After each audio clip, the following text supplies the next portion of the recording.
L'aéroport Toulouse-Blagnac, le partenaire des entreprises du Grand Sud-Ouest, vous présente le Club Éco d'Objectif-News.tv.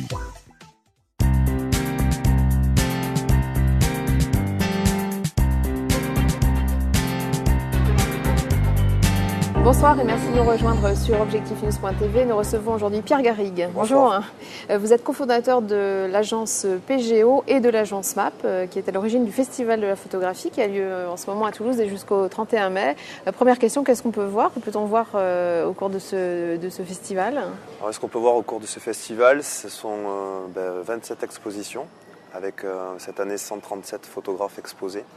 Et j'invite tout le monde à se balader dans les rues de Toulouse, dans des endroits touristiques et d'autres beaucoup plus intimistes comme la place Saint-Escarbe. Je souhaite une bonne balade photographique à tout le monde. C'est-à-dire qu'il y a des photos intégrées dans la ville, pas forcément dans un espace d'exposition? Non, justement, l'idée c'est de faire descendre la photo dans la rue. Ça fait maintenant 3 ans qu'on le fait. On essaye d'investir des endroits évidents ou beaucoup plus intimistes, comme je le disais, et à travers des expositions, quelquefois sur des tirages de 2 mètres par 1,20 m qui sont assez volumineux en bord de Garonne. Où ça, par exemple? Sur la promenade Henri Martin ou sur le port Viguerie. On a un axe Garonne qui est très important pour nous. On a l'espace EDF Bazac qui est partenaire de l'événement depuis le début, qui vous fait l'honneur d'avoir une exposition cette année. Et on continue sur cet axe Garonne avec le port Viguerie et la promenade Henri Martin de l'autre, avec, je crois, 150 photos d'un côté et 200 photos de l'autre. Alors comment vous choisissez les photographes et les photos que vous exposez? Ouais, vous avez raison de poser la question. Pour nous, le travail est fini. Là. Maintenant, c'est place aux gens. Mais avant ça, c'est un vrai casse-tête. L'année dernière, c'est un peu plus de 14 800 photos vues pour au final 500 photos exposées. Donc pour cela, nous sommes des exécutants avec Jean-Stéphane Contero qui est mon associé. Nous avons un comité que l'on appelle un comité des sages, qui est composé entre autres de Jean-Luc Marty, qui est l'ancien rédacteur-chef de Géo, ou Alain Mingan, ou Tom Stern, qui est le directeur photographique de Clint Eastwood. Et tous ces gens-là participent pleinement à l'élaboration d'abord des projets, et après on a une sous-partie, ce que l'on appelle une sous-partie, c'est-à-dire sur chaque concours photo, nous établissons des jurys avec des photographes professionnels reconnus. Alors, expliquez-nous comment ces photographes ils sont rémunérés pendant qu'ils exposent? Comment ça se passe vos relations avec les artistes Alors, les photographes sont rémunérés les photographes invités sont rémunérés tous les ans de 2 manières. Premièrement, ceux qui exposent, ils sont bien évidemment rémunérés, mais également, on va un peu plus loin dans la démarche, c'est-à-dire qu'on leur produit, tous les tirages du festival MAP sont produits par le festival et par une entreprise toulousaine qui s'appelle Picto et que je salue au passage car elle fait du très bon boulot. Je vous assure, c'est très très long en amont. Et donc tous les tirages sont produits et à la fin du festival, on remet tous les tirages au photographe qui a participé, ce qui lui permet de pouvoir à nouveau faire d'autres expositions dans d'autres endroits. Est-ce que vous pouvez nous citer les événements principaux qui auront lieu d'ici le 31 mai? Alors, le week-end dernier a eu lieu quelque chose qui nous tenait à cœur, avec encore une fois un acteur local qui s'appelle ATR, une entreprise locale qui s'appelle ATR. On a mis un véritable avion, un véritable avion dans un hangar qu'on a rétro-opéré, ce que nous on a appelé le plus grand studio photo du monde. Et nous avons fait venir des amateurs de photos qui ont pu photographier ce bel avion en compagnie de photographes professionnels qui leur ont donné des conseils.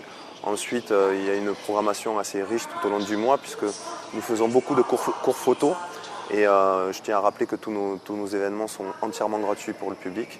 Je crois cette année, nous avons 300 cours de photos gratuits pour les gens. Nous avons fait plusieurs sorties photos, plusieurs ateliers photos, des lectures de portfolio aussi qui ont été complètes en 3 jours d'ailleurs. Et le week-end prochain, pour finir, nous faisons notre espace rencontre à la FNAC de Toulouse, où de nombreux professionnels de l'image vont venir à Toulouse pour venir au contact des amateurs pour leur expliquer qu'est-ce que la photographie, car ce sont les garants de la photographie aujourd'hui. Et Dieu sait que la photographie est en pleine mutation, donc ce moment-là est un moment fort aussi du festival. J'en conclus que vous êtes déjà en train peut-être de préparer le festival prochain. Oui, comme on disait tout à l'heure, pour nous maintenant tout est fait. Donc on travaille déjà sur l'année prochaine. Premièrement, on a déjà une petite idée de notre parrain, même si ce n'est pas finalisé.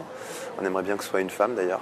parce qu'on a eu des hommes pendant les 2 premières années, on aimerait bien que ce soit une femme cette année. Et puis on va certainement et même sûrement développer une nouvelle branche sur le festival MAP l'année prochaine, liée aux nouvelles technologies, la nouvelle mutation des médias. Tout ça est très intéressant.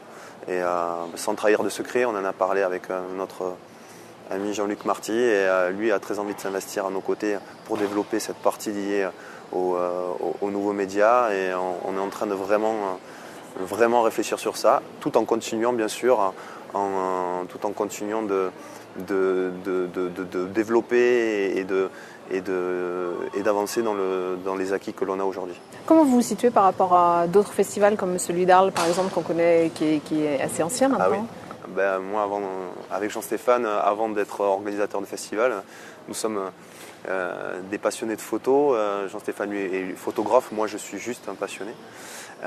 Et nous sommes allés sur des festivals comme Arles ou Perpignan ou même Montier-Ander. On a un positionnement différent. Arles, c'est impossible de se comparer à Arles, même si on est très flatté que les gens nous comparent à Arles, parce que Arles a 41 ans. Nous, c'est notre 3e année cette année, donc ce serait très présomptueux de notre part de nous comparer à eux. Mais ce qui est intéressant de dire, c'est que Arles est un festival de photographie contemporaine, Perpignan est un festival de photographie reporter, ou Montier-Ander est un festival de photographie animalière. Nous, notre positionnement, c'est la photographie amateur et jeune talent.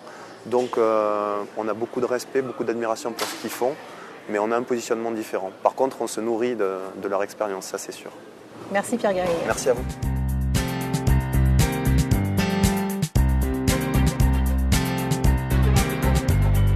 L'aéroport Toulouse-Blagnac, le partenaire des entreprises du Grand Sud-Ouest, vous présente le Club Éco d'Objectif News.tv.